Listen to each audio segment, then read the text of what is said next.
हे पण इथे एक आहे, इथं पण आहे. आता आपण गावाकडे पोहोचलो आहोत. आता थोडाच रस्ता बाकी राहिला.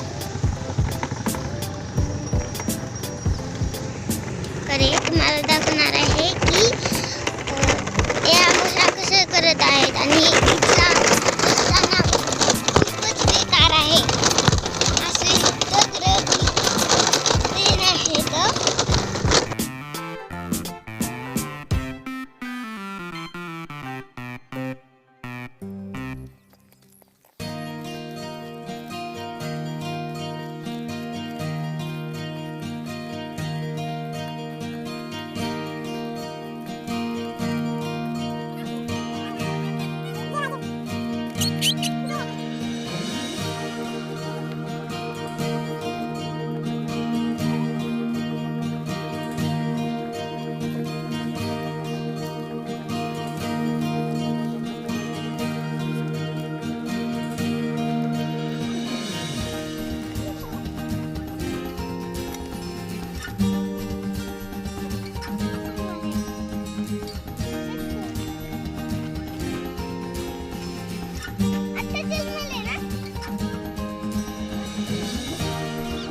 तुम्हाला चांगला वाटला असेल तर लाईक करा, शेअर करा, कमेंट बॉक्स मध्ये कमेंट करा, सबस्क्राइब करा आणि बाय. तुमच्यासाठी बाय.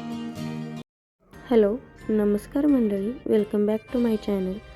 तर आम्ही दोघी वेळामुशासाठी गावाकडे जात आहोत आणि मी छोटासा प्रयत्न करते व्हिडिओ बनवण्याचा. आणि आम्ही आदल्या दिवशी म्हणजेच भाजीपाल्या दिवशी गावी जात आहोत आणि त्याच दिवशी सगळ्या गोष्टी करतात, म्हणजे भजी, उंडे, रोडगे, खीर, आंबील असं सगळं आदल्याच दिवशी केलं जाते इथे. आणि इथे मला आजी मदत करत आहे आणि मी इथं चुलीवरती छान अशी आता भजी बनवणार आहे आणि आरोहीचंही चालू आहे आतमध्ये थोडं थोडं.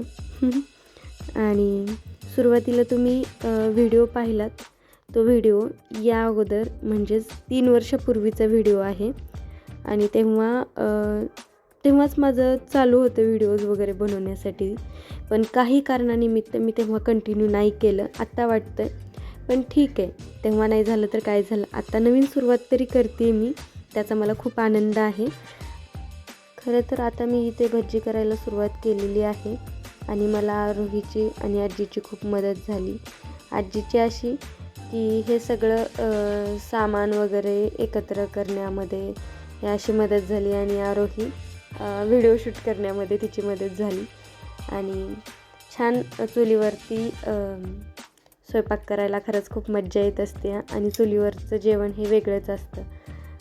आमच्या घरी गॅस असूनही आमची आजी चुलीवरच स्वयंपाक करते, कारण की तिला गॅसवरचं जेवण अजिबात आवडत नाही, तिला चुलीवरचंच जेवण आवडतं, घरात गॅस असून पण.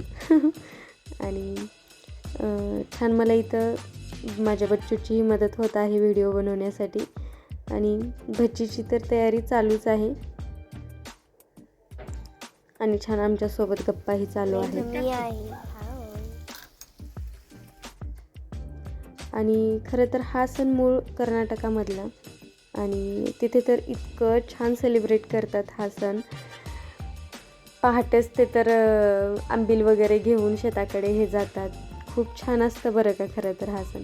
आणि मला तरी पर्सनली असं वाटतं, जे पण आपल्या संस्कृतीमध्ये जे पण काही सणवार जे काही आहेत ते निसर्ग, शेत ह्या सगळ्या गोष्टीची कृतज्ञता व्यक्त करण्यासाठी हे सण सेलिब्रेट करतात, मला तरी पर्सनली असं वाटतं. आणि हा सण मूळ कर्नाटकाचा आहे, पण कर्नाटकच्या आजूबाजूला जो पण भाग आहे त्या भागात हा सण सेलिब्रेट केला जातो, दुसरीकडे नाही आहे. हळूहळू सगळ्यांना माहिती होत आहे, पण आमच्या इकडे खास लातूर जिल्ह्यात हा सण धूमधडाक्यात साजरा केला जातो. आणि शहरामध्ये एकही व्यक्ती नसतो, प्रत्येकजण घरीसुद्धा नसतो, प्रत्येकजण हा शेतामध्येच असतो या दिवशी. आणि खरंच हा सण खूप छान असतो. मस्त छान झोके वगैरे बांधतात या दिवशी, पोट भरून जेवण करायचं असतं.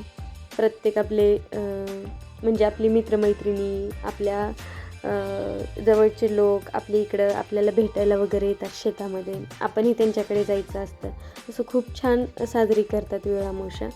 आणि बघूत आपण कधी कर्नाटकामध्ये जर गेलो तर हा सण तिकडचाही छान, इथल्यापेक्षा महाराष्ट्रापेक्षा तिकडं कर्नाटकामध्ये खूप छान साजरी करतात खरं तर. पण बघूत हळूहळू. आणि मी इथे भज्जी करताच पाणी आलं होतं नळाला, पण या अगोदर वेगळा भाग होता. या अगोदर म्हणजे 4-5 वर्षापूर्वी आडाचं शेंदून पाणी आणावं लागत होतं. गेल्या 4-5 वर्षामध्ये प्रत्येकाच्या दारोदारी नळ आलेले आहेत आणि आता नळाचं पाणी चालू झालेलं आहे. पण तरीही गोंधळ आमचा उडाला. आणि मग माझं इथं पाणी वगैरे भरून झाल्यानंतर तोपर्यंत याला ह्या भजीला उकळी आलेली होती. आणि आरोही इथं छान मस्त आपल्याला बोलत बोलत नारळ वगैरे सोलत आहे. दुकानात बसली होती ती खरं तर. आणि आता इथं आपल्या भजीला उकळी आलेली आहे. आता यात आपण ते बेसन पीठ जे काही कालवलेलं आहे ते टाकून घ्यायचं आहे. आजीला हळद कमी टाक गं म्हणलं तर आजी पट्ट दिशेत एवढी मोठी हळद टाकली, पण जाऊ देत. आणि हे पीठ टाकत असताना सतत आपल्याला असं घाटून घ्यायचं आहे, जेणेकरून त्यात गाठी वगैरे बनणार नाहीत. आणि थोडंसं म्हणजे सावकाश आपली स्वतःची काळजी घेऊन, कारण हे खालून जाळ असतो आणि ते पीठ असं शिजताना आपल्या अंगावरही ओढून येऊ शकतं. आणि जर त्याला हलवलं नाही तर त्याचे गोळे बनतात, गाठी बनतात आतमध्ये आणि ते खायला छान नाही लागत. तर मी माझी काळजी घेऊन थोडंसं लांब बसून हे सगळं असं घाटून घेत आहे. आणि याला घाटून घ्यायचं आहे आणि कसं खाली चिकटणार नाही याची काळजीही घ्यायची आहे. तर मी व्हिडिओ स्टॉप करणार आहे. बाय. आता आपली इथं जवळपास भजी तयार होत आलेलीच आहे. आता याला आपण छान असं इथं हलवून घ्यायचं आहे. आणि या अगोदर मी मेथीची भाजी छान तोडून घेतली आहे आणि स्वच्छ धुवून त्याला कट करून यामध्ये मी आता इथे टाकत आहे. आणि आता याला छान हलवून घ्यायचं आहे आपल्याला, जेणेकरून ते भाजी सगळी असं मिक्स होईल आणि याला आपण झाकून ठेवायचं आहे आणि हे आता घट्ट बनेल. आपली भजी तयार झालेली आहे. आणि इथं आरोही आणि आरोहीच्या शैलेश मामाची खूप मस्ती मज्जा चालू आहे. हे दोघं इतकं आगाऊपणा करतात, इतका गोंधळ करतात भयानक. आणि या दोघांची मस्ती खूप चालू आहे. खरंच मस्तच असते हे लहानपण.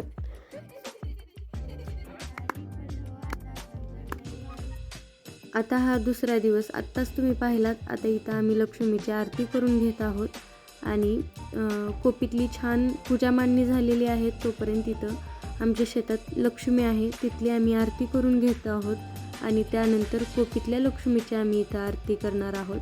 आणि एका वाटीमध्ये आंबील आणि एका वाटीमध्ये पाणी असं हे घेऊन पूर्ण शेतभर वलगे वलगे पालन पलगे असं म्हणत फिरायचं असतं. पण खालच्या आवडामध्ये हरभरा ज्वारी वगैरे तिकडं आहे, इथे तूर आहे. त्याच्यामुळे या शेतामध्ये न करता या कोपीच्या अवतीभोवतीच हे दोघं इथं फिरत आहेत. आणि छान आता आमची इथं पूजा होत आलेली आहे. सोबतच खूप मस्ती चालू होती. खरंच खूप मज्जा आली. तुम्हालाही वेळामोशाच्या खूप सगळ्या शुभेच्छा बरं का.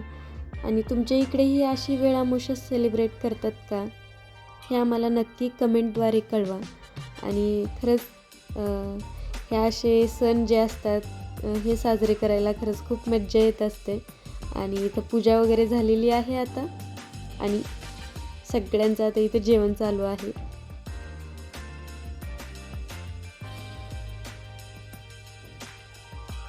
तर तुमच्या इकडेही वेळामोशा अशीच सेलिब्रेट केली का. आणि वेळामोशाचा हा आमचा व्हिडिओ शेवटपर्यंत पाहिल्याबद्दल खरंच खूप सगळं थँक्यू.